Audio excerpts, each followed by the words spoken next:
Hello, this is Chef John from foodwishes.com with peanut dipping sauce. That's right, this is the new improved peanut sauce recipe that you saw featured on our beef satay video, and I promised I'd show you how to make it. And you know what? That's just what I'm about to do.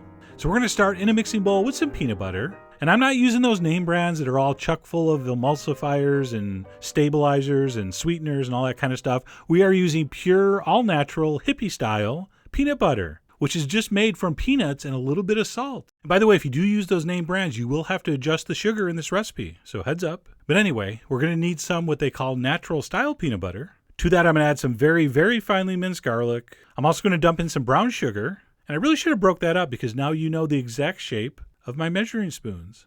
We're also going to add a splash of fish sauce and some soy sauce and a little bit of sesame oil, which may seem a little redundant with the peanut butter, but it's definitely not and very important in this. And then to balance all that richness, we need to put in some freshly squeezed lime juice.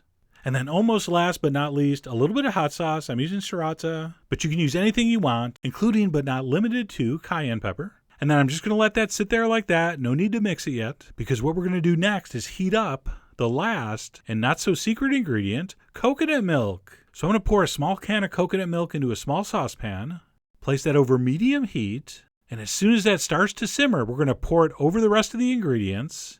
And that hot coconut milk is not only going to thin out the sauce, but that heat's going to help wake up all the flavors and meld everything together. And as soon as that's incorporated, your peanut sauce is pretty much done. And yes, of course you're going to taste and adjust. This is absolutely one of those recipes you're going to have to adjust to your palate. You might need a little more acid, a little more soy or fish sauce for some salt. You may want to spice it up a little more. All right, so consider this a base, consider this a template that you can then tailor to your personal tastes. And once you have tasted and adjusted, you're ready to serve. And you can totally slop it on just like this. But what we like to do around here is pretty it up a little bit. So I'm going to add a little bit of diced hot red chilies, maybe some chopped cilantro, and definitely some chopped peanuts. And that is now fully garnished and ready to present to your guests. So I know we did have a previously posted peanut sauce recipe, but I do prefer this new method, new formula. And you can see that gorgeous, luxurious texture. And as good as it tastes on that freakishly small metal spoon, it's pretty much fantastic on any grilled meat. Also a perfect dipping sauce for spring rolls. And if you swing that way, you can even use this as a sauce for grilled vegetables.